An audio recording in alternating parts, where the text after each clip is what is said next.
So if enlightenment happens, how do we know it has happened? Suppose we are hallucinating to be enlightened. If such a thing happens,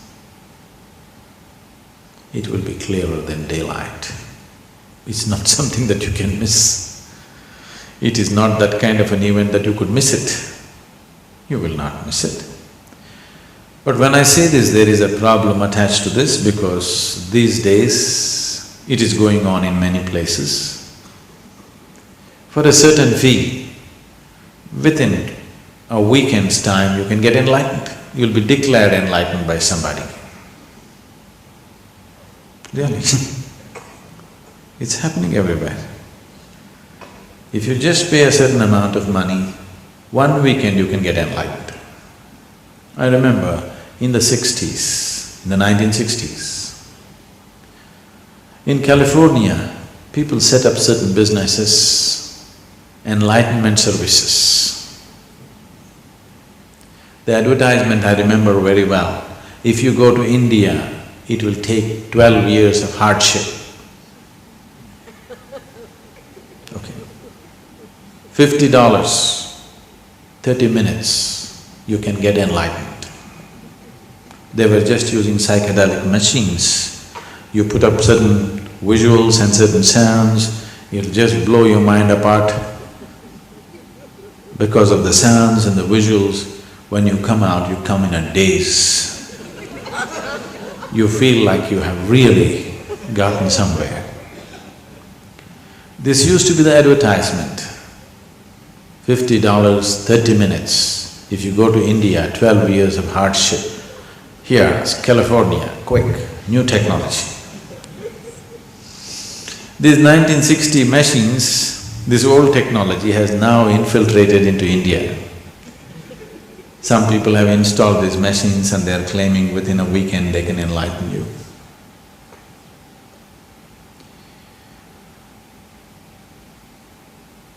You cannot hallucinate about it. If you're sincere, you would know that it is not so. But if it's a part of the race that you want to get enlightened before somebody, of course you can declare, I'm enlightened.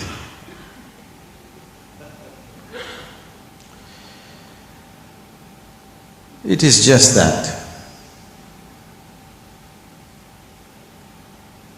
these kind of deceptions are not new on the planet. They've been happening for a long time. But now modern technology has come to aid them better, to give them an expanded sense of many things. Much experimentation was done during the 60s and 70s about these things. One is with the psychedelic machines, another is with psychedelic drugs. You take an LSD and people claim they're enlightened because they had an expanded sense, just for a while, and then they came back. If they overdid it, then they lost everything, they cracked up in so many ways or even died. Many people mentally cracked up because of excessive use of psychedelic drugs. But for those few moments, they really felt enlightened, or at least they thought so. This is not something that you do. This is not something that you can do. It is just that if you cultivate the system, your body, mind, emotion and energy to its peak possibility, then an absolutely wonderful flower blossoms within you. Not something that you did, you just waited with the right kind of conditions and it happened. There's a very beautiful story in the yogic lore.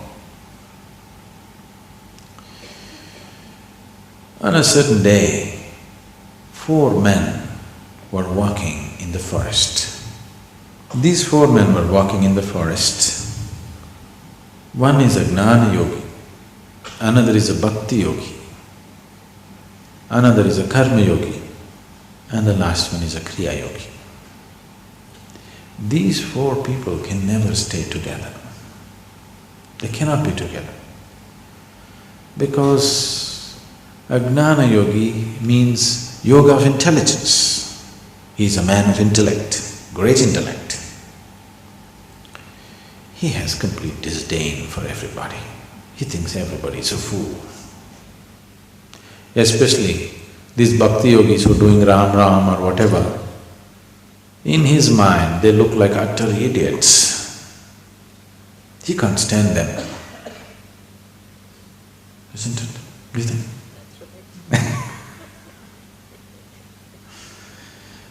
Could that man stand bhakti yogis? No, he wouldn't stand. He just can't tolerate them. Bhakti yogis, people of devotion, they have pity for everybody. Because when God Himself is here, you're doing all this mental circus and physical circus.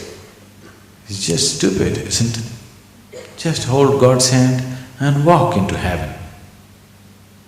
So bhakti yogis have pity for everybody, for all the foolishness that they're doing. Karma yogis think all these other people are just lazy people. Because if you want something to happen, you have to do it. Because they're lazy and unwilling to do what they need to do, they have invented all these other yogas. Because in the world, if anything has to happen, you must do it, right? Action. These are yoga of action, karma. Kriya yogis have utter disdain for everybody because after all, the whole existence is energy. Unless you transform the energy, how will anything change? Where is the possibility? So, these four people can never be together, but today they were walking together. Suddenly a thunderstorm broke loose, a rainstorm, rain started lashing from every side. They started running, looking for shelter. The bhakti yogi said, "There is an ancient temple in this direction, let's go there for shelter." He always knows the geography of temples. He won't miss a single temple. So they all trusted him and ran in the direction. Then they found an ancient temple where the walls had collapsed long ago. Just a few columns and a roof was there. And in the center, there was a deity, God's image. They ran into this place, not because they were seeking God, not in any kind of love for God, just to escape the rain. They ran in. And then they stood there for a while. Then they found the rain started lashing from every direction. Wherever they stood or sat, the rain was getting at them. So the only place where they could sit was around the deity. So all four of them just hugged the deity and sat. Not because they have fallen in love with God, simply to escape the rain. Suddenly, God appeared. In all their four minds, the same question, why now?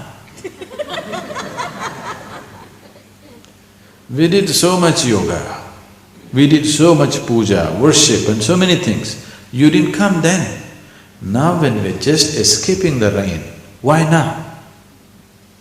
And God said, at last you four idiots got together.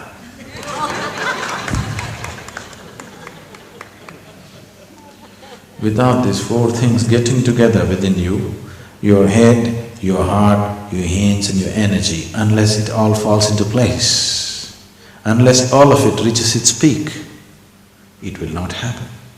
And if it happens, is there any chance that I may not notice it? There is no such thing. Even if you're blind, you know the sun has come up, isn't it?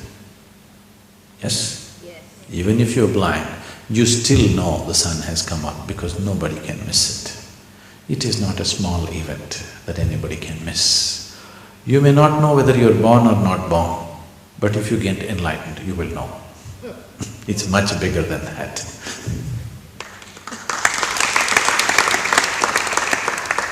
Birth will happen many times. This will happen only once.